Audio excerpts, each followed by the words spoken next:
ठीक है, तो आज जो हमने करना है वो बेसिकली पास्ट पेपर्स हैं ऑसिलेशन हम्म, के। तो ऑसिलेशन के पास्ट पेपर्स का नाम थोड़ा शुरू करते हैं। तो चलें क्वेश्चंस को अटेम्प्ट करेंगे ताकि जो है हमें एक्सपोजर मिल जाए कि भाई ऑसिलेशन के पास्ट पेपर्स असल में आते कैसे हैं। ठीक है ना? सही सही। तो ऑसिलेशन का सबसे पहला जो क्वेश्चन हमारे पास है, a tube closed at one end has a uniform area of cross section. The tube contains some sand so that the tube floats upright in a liquid as shown in figure 3.1। अब ये tube है एक, और इसमें जो है basically पानी के अंदर रखी गई है और इसको जो है सीधा करके खड़ा किया गया है, और ये हम्म, ऑसिलेट कर रही है, ऑसिलेट कर सकती है ऊपर और नीचे की तरफ। ठीक। अच्छा। When the tube is at rest, the depth d of the immersion of the base of the tube is 16 centimetre, यानी ये जो ये वाली चीज है ना, ये भी हम्म, आपकी 16 सेंटीमीटर है। सही। When the tube is at rest वाली बात हो गई, the tube is displaced vertically and then released। वही वाली बात है कि थोड़ा सा आप इसको वर्टिकली डिस्प्लेस करेंगे और फिर जब छोड़ेंगे तो ये क्या करेगी, अप और डाउन ऑसिलेट करेगी। हम्म, The variation with time t of the depth d of the base of the tube is shown in figure 3.2। तो इसके साथ हमारे फिगर 3.2 के वेरिएशन गिवन है। ठीक है, आगे बोल रहे हैं use figure 3.2 to determine for the oscillation of the tube. हमें ऑसिलेशन ऑफ द ट्यूब के लिए ये चीज डिटरमिन करनी है। आप किस तरह से डिटरमिन कर सकते हैं ये हम बताते हैं। देख कैसे हम इसको इस तरह से, एम्पलीट्यूड क्या होता है, एम्पलीट्यूड ऑफ अ वेव की अगर बात करें तो सबसे पहले वेव का आप मिड पॉइंट फाइंड आउट करते हैं जो उसका रेस्ट पोजीशन होती हम्म, है। तो इसकी जो रेस्ट पोजीशन है वो है हमारे पास 16। ठीक है ना? अब सही। रेस्ट पोजीशन से देखा जाता है कि कोई चीज कितनी ऊपर है या कोई चीज कितनी नीचे है, वही उसका एम्पलीट्यूड कंसिडर किया जाता है। तो यहाँ पे जो एम्पलीट्यूड है वो ये वाला कंसिडर किया जाता है। हम्म, तो 16 से तकरीबन ये आधा और ऊपर है, तो यहाँ पे जो है 0.5 हो अप्रोक्सीमेटली जाएगा। 0.5। तो हमारा एम्पलीट्यूड हो जाएगा 0.5 सेंटीमीटर। ठीक है भाई। The hmm, period, time period की बात कर रहे हैं और टाइम पीरियड आपके सामने मौजूद है। Time period to complete a single wave. तो टाइम पीरियड को कंप्लीट करने के लिए अगर हम यहाँ से देखें और यहाँ तक, यहाँ पे एक सिंगल वेव कंप्लीट हो रही है हमारी। और हम किस तरह बोल रहे हैं कि सिंगल वेव कंप्लीट हो रही है, क्योंकि ये पूरा आपका क्रस्ट है, ये आधा ट्रफ है और यहाँ पे भी आपका आधा ट्रफ है। तो आधा हम्म, आधा पूरा ट्रफ, तो एक क्रस्ट और एक ट्रफ आपकी वन वेव होती है। तो यहाँ तक जो है आपका बेसिकली एक टाइम पीरियड आ रहा है। लेकिन सवाल ये पैदा होता है कि ये कितना है। अब यहाँ तक तो तकरीबन 0.5 सेकेंड है, 0.8 हो जाएगा। 0.6, 0.7 और 0.8 एग्जैक्टली। तो 0.8 सेकेंड तक जो है आपका ये टाइम पीरियड जा रहा है। डन हो गया भाई? Hmm, good. अगला बोला है calculate the vertical speed of the tube at the point where depth d is equal to 16.2 centimetre. अब डेप्थ d बोला है 16.2 सेंटीमीटर। हमें क्या निकालना है, हमें निकालनी है स्पीड निकालनी है। अब इसके लिए मैंने एक चीज बताई थी आपको कि जब आपके पास डिस्टेंस टाइम ग्राफ अवेलेबल है, जैसे ये डिस्टेंस और ये टाइम ग्राफ अवेलेबल है, और आपसे स्पीड निकालने को बोला जाए तो आप एक खास किस्म का फॉर्मूला इस्तेमाल करते हैं, that is v is equal to plus minus omega under root x not square minus x square. हमने ये बात पढ़ी थी। जी। ठीक है। अब इसमें कुछ चीजें हैं, जैसे मिसाल के तौर पे एक्स नॉट हमने वैल्यू निकाली है, एम्पलीट्यूड होता है 0.5। हम्म, एक्स क्या होगा हमारा, एक्स हमारा है 2। 0.2। 0.2 कैसे हुआ, 16.2 माइनस 16। तो हमारा क्या डिस्प्लेसमेंट है, हाँ। 0.2। तो एक्स की वैल्यू हुई हमारी 0.2। ठीक है। अब जो मसला आया है वो आया ओमेगा का। ओमेगा बराबर होता है आपका 2 पाई अपॉन, टी। तो 2 पाई और टी की वैल्यू हमने क्या निकाली है 0.8। तो जरा आंसर निकाल के बताना क्या आएगा ओमेगा का। 2 पाई अपॉन 0.8, ये हो जाएगा 7.85। 7.85। ठीक है, रेडियंस पर सेकंड। अब इसकी वैल्यूज डालना शुरू करते हैं। तो वैल्यू हम जब डालेंगे तो प्लस माइनस ओमेगा की वैल्यू है 7.85, अंडर रूट एक्स नॉट की वैल्यू है 0.5 का स्क्वायर माइनस आगे 0.2 का स्क्वायर। अब आंसर क्या आएगा? एक सेकंड, 0.2 का स्क्वायर हो जाएगा 3.60। 3.60 सेंटीमीटर पर सेकेंड। अच्छा, एक तरीका तो ये था इसको स्पीड कैलकुलेट करने का, इसका एक और तरीका हो सकता था जो बिल्कुल करेक्ट है। रेडियंट। एग्जैक्टली। अच्छा। तो आप बेसिकली इस पार्ट का ग्रेडियंट निकाल लेते। 16.2 बोल रहे हैं ना, इस हम्म। लाइन के अगर आप ग्रेडियंट निकाल लेते ना, तो आपको आराम से, जब पूरे जगह पे तो ग्रेडियंट सेम है, स्ट्रेट लाइन है, तो कोई मसला नहीं होता, फिर वो जो है ना आपका आराम हाँ से वो सही। कंसिडर कर लिया जाता। सही State है। one depth, other depth d, where the speed will be equal to the calculated in one। यहाँ पे सेम ग्रेडियंट होगा। जहाँ पे सेम ग्रेडियंट होगा तो यहाँ पे, नेगेटिव में हो सकता है ना, हाँ। हाँ, लाइक तो फिर तो ये क्या आ 0 रहा है पॉइंट तकरीबन सेम ग्रेडियंट। 15.8। 15, अच्छा हाँ, 15.8 है। ठीक है ना, हम्म। तो तकरीबन ये आ रहा है 15.8 सेंटीमीटर। डन हो गया। जी। अब बोला व्हाट इज डैम्पिंग। डैम्पिंग का मतलब क्या है? Damping is basically decrease in amplitude, या आप इसको ये भी लिख सकते हो loss of energy. Hmm.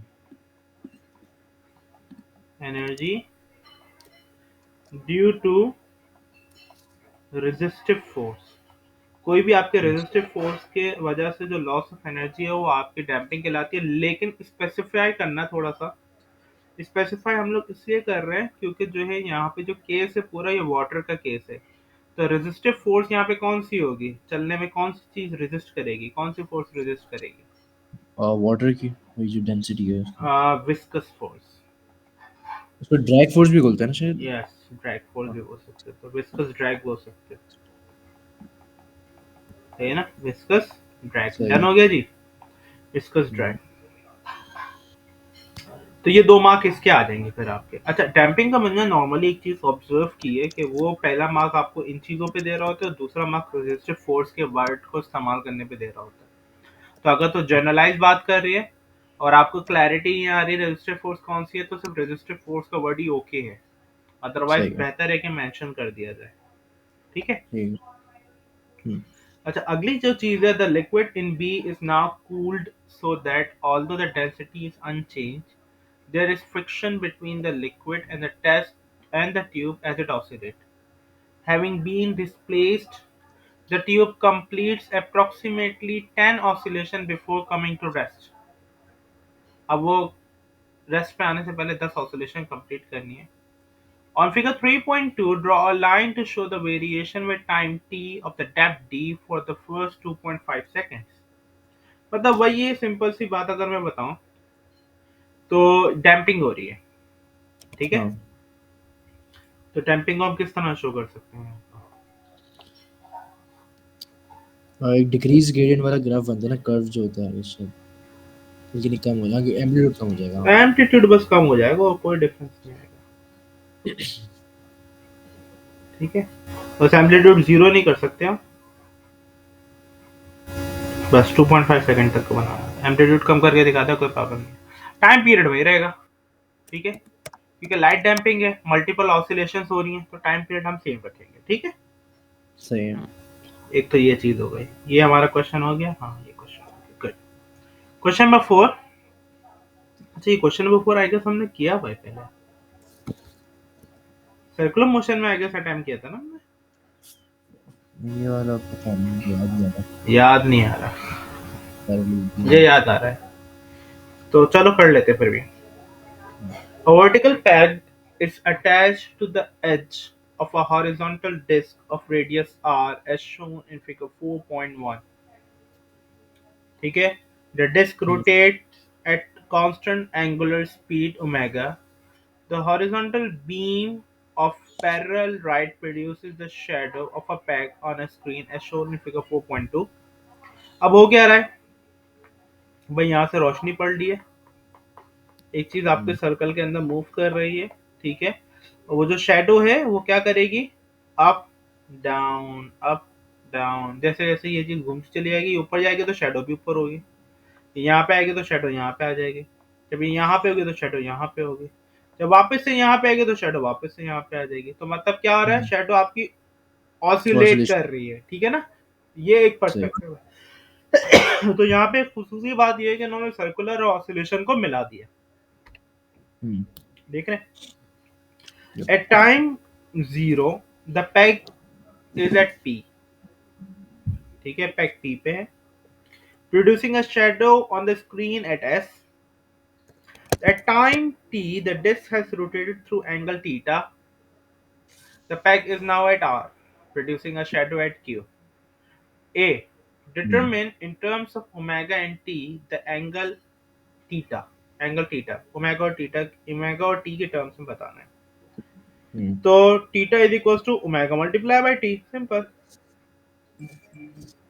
Q is equal to W T। Omega theta upon T होता था ना, तो इसको इस तरह हाँ कर दिया, सेट है। सही है, हाँ। उसके बाद लिखा हुआ है in terms of omega T R the distance S Q, S Q। S Q यानी ये वर्टिकल डिस्टेंस निकालना है।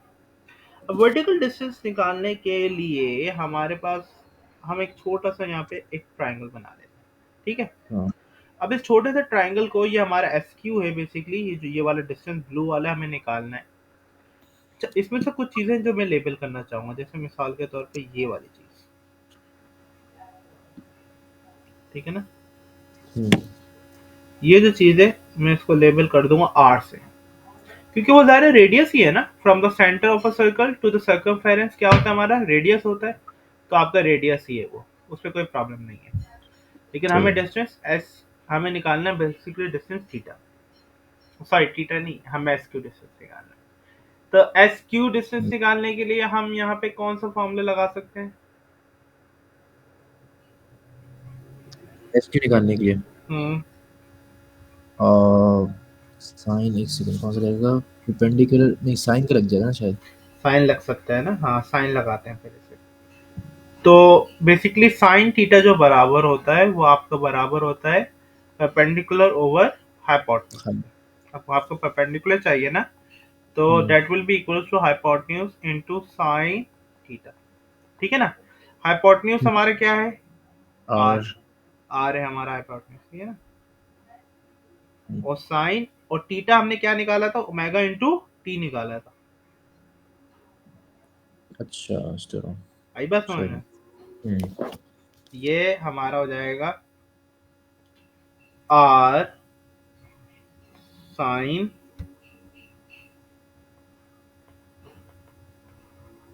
ओमेगा टी, डन हो गया। सही है। This is how we will do it. अच्छा जी, आगे बात करते हैं। Use your answer in two to show the shadow on the screen perform simple harmonic motion. अब इसका जो दूसरा वाला है वो हमने बताना है, और उसको यूटिलाइज करते हुए कि किस शेडो ऑन तरीके द। से ये जो है सिंपल हार्मोनिक मोशन के बराबर है, ठीक है। अच्छा, अब सिंपल हार्मोनिक मोशन के किस तरह बराबर होगा, क्या ख्याल है। एम्पलीट्यूड सेम है दोनों साइड पे, और एम्पलीट्यूड सेम है, पहली चीज तुमने बोला एम्पलीट्यूड सेम है, दूसरी चीज लीनियर ग्राफ बनेगा इसका। लीनियर ग्राफ तो नहीं बन रहा, हाँ, लीनियर नहीं, ग्राफ। आप बोलेंगे साइन का ग्राफ बन रहा है, साइनोसाइडल ग्राफ बन रहा है। अच्छा। देखो साइन है ना यहाँ पे यार, हाँ हाँ। ठीक है ना, हम्म। साइनोसाइडल बन रहा है ये। तो आप ये बोल सकते हो the equation have a sine function which is a hint that it's a SHM, simple harmonic motion. और हम इसको थोड़ा सा मजीद देखें, मेरे ख्याल से थोड़ा सा इस मामले में हमें एमएस से भी कंसल्ट करना चाहिए, क्या ख्याल है। हम्म। क्वेश्चन नंबर 4, क्योंकि मुझे नहीं लगता कि ये एक सेटिस्फैक्ट्री है पूरा। लेट्स सी, शायद मेरे पास खुला हुआ था। कहाँ गया? यहाँ पे होगा, ये रहा। क्वेश्चन नंबर कौन सा है? क्वेश्चन नंबर 4 ही बोलो थोड़ा अच्छा। अब यहाँ पे एक चीज उन्होंने बोला यार, this is the solution of the equation a is equal to negative omega square x and a is equals to negative omega square x is the defining equation of SHM। अच्छा, देखते हैं जी। अच्छा, सही सही सही। इससे एक चीज क्लियर है वैसे। क्या चीज क्लियर है मैं बताता हूँ। ये चीज क्लियर है कि भाई जब भी आपसे एसएचएम की बात की जाए ना कि कोई चीज एसएचएम है कि नहीं, सिंपल यही दो जुमले लिखना और कुछ नहीं लिखना। हमेशा। हमेशा हमेशा हमेशा हमेशा। अच्छा। ठीक है ना, यही है। तो एक चीज तो हमें क्लियर हो गई भाई। अच्छा, अब ये एसएचएम बनता कैसे? एसएचएम इस तरह से बनेगा कि आप बोलेंगे ना, ये देखो तो नेगेटिव ओमेगा स्क्वायर एक्स के फॉर्म में कैसे जा रहा है भला। तो ये आपको पता है ये डिस्टेंस के बराबर है, डिस्टेंस एस क्यू, ऐसे ही है ना? जी। सही है ना? ये मुझे इसको अगर आर नॉट लेबल करूं मैं, आर नॉट, और इसे आर के तौर पे लेबल करूं, तो आपको अंदाजा होगा। तो D is equal to D not sine omega T. इसको जब आप क्या करेंगे, डिफरेंशिएट करेंगे, तो आपके पास वेलोसिटी की इक्वेशन आएगी। जब दोबारा डिफरेंशिएट करेंगे तो आपके पास किसकी इक्वेशन आ जाएगी? एक्सेलरेशन की इक्वेशन एक्सेलरेशन। आ जाएगी। सही है। तो सबसे पहले उसने बोला, क्या क्या लाइन बोली थी, मेरे ध्यान से निकल गई। वही क्या कहते हैं, a is equal to negative w square x, x क्या तक, कहते हैं, ठीक है। size SHM something। हाँ, so equation shows it's according to this SHM equation. मुझे थोड़ा सा मौका दीजिए, ठीक है?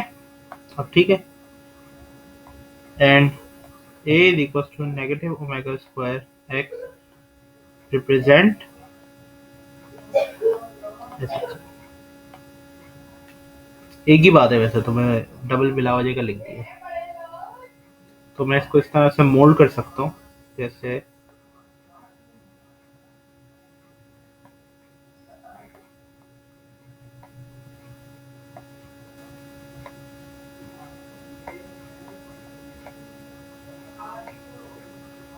डन हो गया, मुनासिब है। The disk has the radius of 12 centimeter and is rotating with an angular velocity, of 4.7 radians per second. Determine for the shadow on the screen the frequency of an oscillation। Frequency निकालना तो मसला नहीं है जब हमारे पास जो है of course angular frequency available, angular velocity available है। तो omega is equal to 2 pi F होता है। F is equal to omega upon 2 पाई।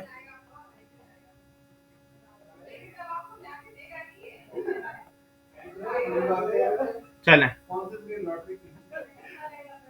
अच्छा जी, इसको कैलकुलेट करके बताओ क्या आएगा।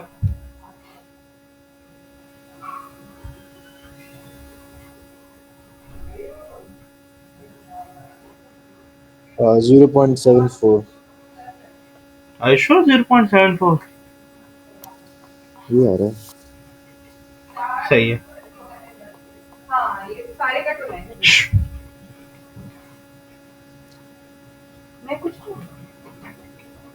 उसके बाद अगली जो चीज है वो है इसकी मैक्सिमम स्पीड निकालना। उसके फॉर्मूला था ना एक। हाँ, V not is equal to I omega x not. Omega मेरे पास अवेलेबल है और एक्स नॉट भी अवेलेबल है। ओमेगा मेरे पास 4.7 और एक्स नॉट की मेरी है 12 सेंटीमीटर, लेकिन हाँ 12 भी लेंगे, उसमें प्रॉब्लम नहीं है। हाँ, ओके सीन है। करो जरा कैलकुलेट वी नॉट की वैल्यू।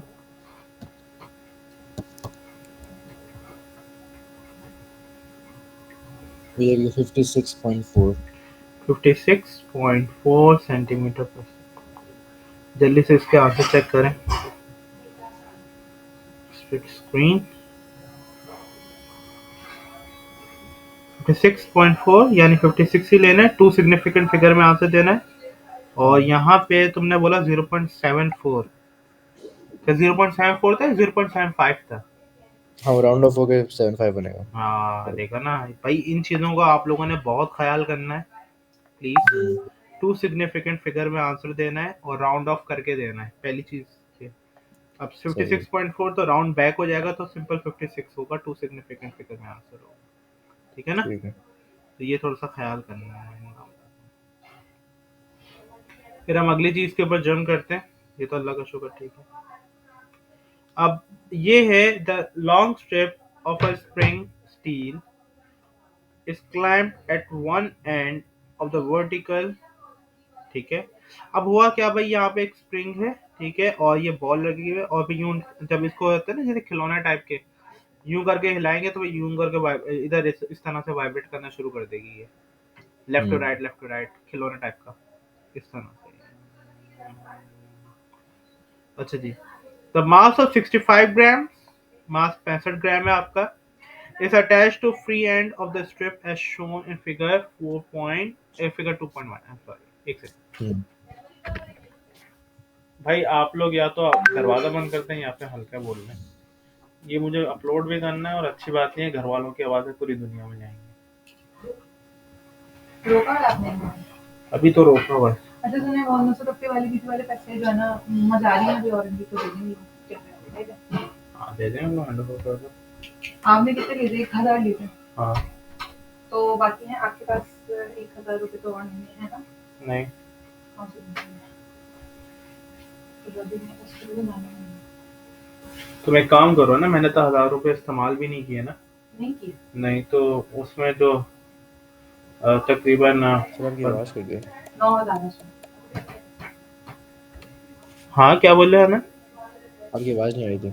हाँ वो मैंने अभी, 1 मिनट मुझे दो बस, मैं कंटिन्यू। तो ऐसा होता है।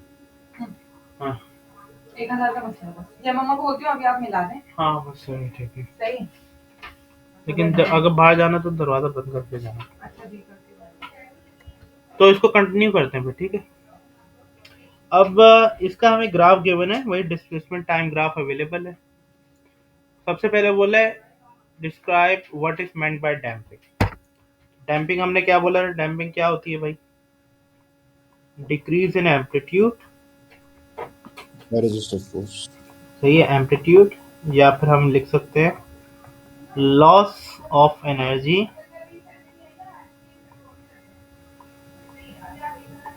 Due to resistive force. और यहाँ पे कौन रेजिस्टिव फोर्स हो सकती है? एयर रेजिस्टेंस हो सकती है। वैसे और भी बहुत सारी हो सकती है, ऐसी बात नहीं है। जैसे मिसाल के तौर पे आपकी फ्रिक्शन हो सकती है, साउंड एनर्जी के अंदर लॉस होना, बहुत सारी। तो खैर मैं यहाँ पे थोड़ा सा स्पेसिफाई करने के बजाय चाहूंगा कि इसको रेजिस्टिव फोर्स ही छोड़ दूं, मुझे अनक्लियर है ना इस वजह से। सही है। ठीक है ना? Suggest with a reason whether the damping is light, critical और heavy। अब ग्राफ देखना पड़ेगा। अच्छा, ग्राफ के पर्सपेक्टिव से बहुत हल्के हल्के एम्पलीट्यूड डिक्रीज हो रहा है। तो जब बहुत हल्के हल्के एम्पलीट्यूड डिक्रीज होते हैं तो क्या बोलते हैं आप? Light damping. लाइट डैम्पिंग बोलते हैं, ठीक है। Light damping because the amplitude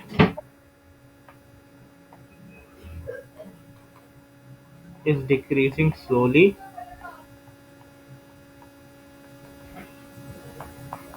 पहली चीज तो ये हो गया। And we can see multiple oscillation. ज़ाहिर है आप मल्टीपल ऑसिलेशन देख पा रहे हो, इसका मतलब ये कौन सी डैम्पिंग है आपकी? ये आपकी लाइट डैम्पिंग है, ठीक है। तो जो क्रिटिकल डैम्पिंग में एक वो होती है ना ऑसिलेशन। ये क्रिटिकल में और हाँ, क्रिटिकल में और हैवी डैम्पिंग में जो है एक होती है या एक से भी कम होती है। अच्छा। ठीक है। Use figure 2.2 to determine the frequency of vibration of the mass. अब फ्रीक्वेंसी निकालनी है भाई, बट टाइम पीरियड चाहिए of course. Hmm. Time period कितना है हमारा? 0.3। 0.3 है, ठीक है। तो यहाँ पे हम सिंपल सी बात है, T is equal to 1/f होता है, 1/t होता है, 3.3 हो जाएगा। 1/0.3 हो जाएगा। तो कितना आ रहा है? हाँ, 3.34।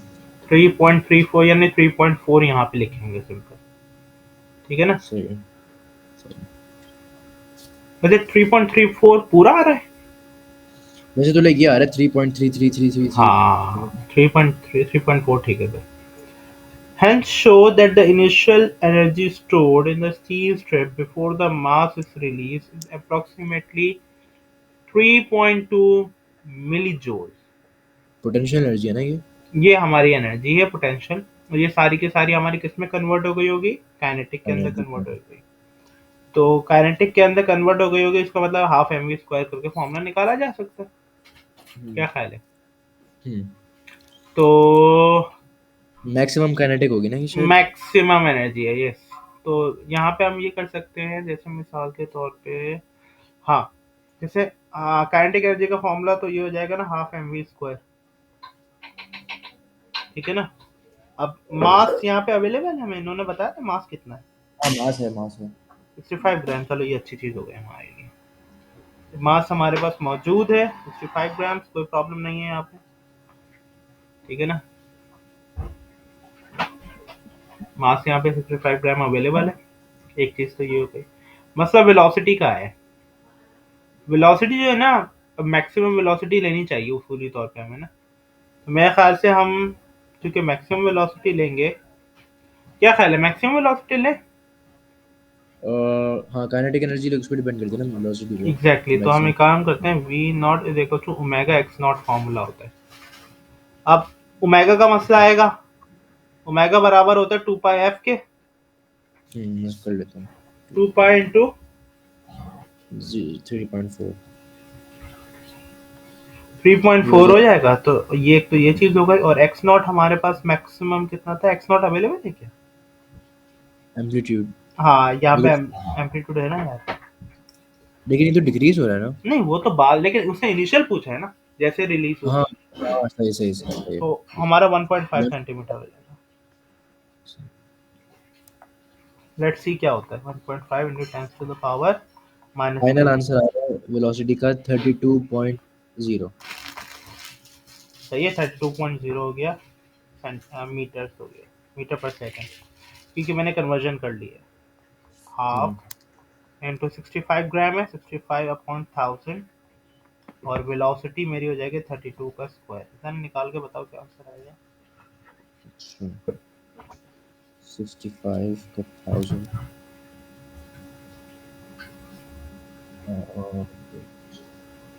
हो जाएगा 33.3। हाँ, 33.3। वैसे 28 वैसे मैंने 3 कर दिया। अच्छा, 33.3 है। अच्छा, ये तो हमारे पास जोल्स में आई है ना। हम्म। हाँ, लेकिन हमें ना मिली जोल्स में चाहिए ना। हमें मेरी जुड़नी चाहिए। हाँ, लेकिन मिली जोल्स में ये आंसर तो नहीं आ रहा। आर यू श्योर तुमने सही किया है? मैं फिर से कर लेता हूँ। 0.5 मल्टीप्लाई बाय 65 को divide by 1000 and multiply by 32 का स्क्वायर। 33.28 ये है। यार वेलोसिटी गलत निकलवाई है ना तुमने। वेलोसिटी। वेलोसिटी में फिर से करके देखता हूँ। वेलोसिटी करो तो तुमने गलत बताई हुई है। 2 पाई देख लो। Multiply by 3.4 multiply by 1.5। अच्छा, 1.5 की पावर -2 की दी। हाँ, ये नहीं लगाई मैंने। हम्म। अभी हो जाएगा 0.32। अब दिखाओ आंसर निकाल के देखो। अब आएगा।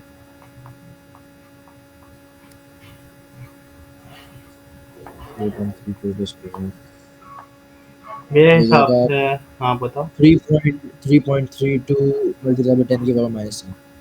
3.32। हम्म। तो यानी 3.32, यानी 3.2 इंटू टेंस टू पावर -3 कर सकते हैं, अप्रोक्सीमेट ले लेते हैं। अब हाँ मिली तुम्हें पता है -3 के बराबर ही होता है ना, यानी हाँ ये हो ठीक जाएगा है। 3.2 मिली मिली जूल। जूल। हो गया शो। सेट है। हाँ। ओके। तो आगे, after 8 complete oscillation of the mass the amplitude of vibration is reduce from 1.5 centimetre to 1.1, यानी डिफरेंस कितना आया यहाँ पे? 0.4 का। 0.1। सही है। State and hmm. Explain whether after a 8 complete further 8 complete oscillation the amplitude will be 0.7। अच्छा, अब ठीक है एम्पलीट्यूड सर। 0.7 है, तो ऐसा वो कह होगा रहे क्या हैं नहीं होगा? कि डायरेक्टली प्रोपोर्शन होगा या नहीं। हाँ एग्जैक्टली, ये यही पूछना चाह रहे हैं। एम्पलीट्यूड। पहले तो ये बात है, क्या वो लीनियरली वेरी करता है कि नहीं करता, सवाल तो ये पैदा होता है। हाँ नहीं ये किस करता। चीज पे। ये एक चीज हमेशा, ये चीज याद रखना, डैम्पिंग के अंदर जो भी ऑसिलेशन आपकी डैम्पिंग होती है ना, डैम्पिंग के हम्म। अंदर डिक्रीज इन एम्पलीट्यूड कभी भी लीनियर नहीं होता है, वो हमेशा एक्सपोनेंशियल होता है। ठीक है। अच्छा। हाँ, मैं एक ठीक छोटा है। सा इसका ग्राफ बना के दिखाऊं तुम लोग को।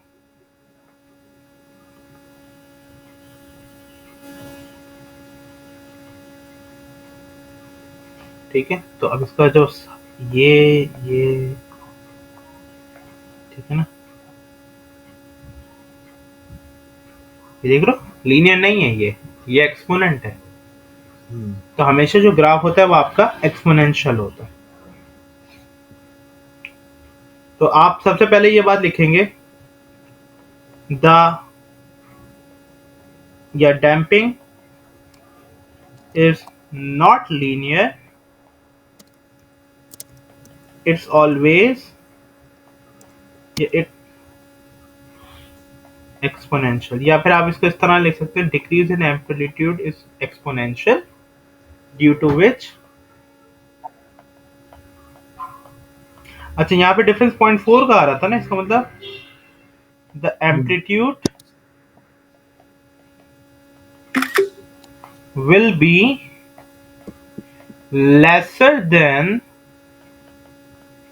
0.7।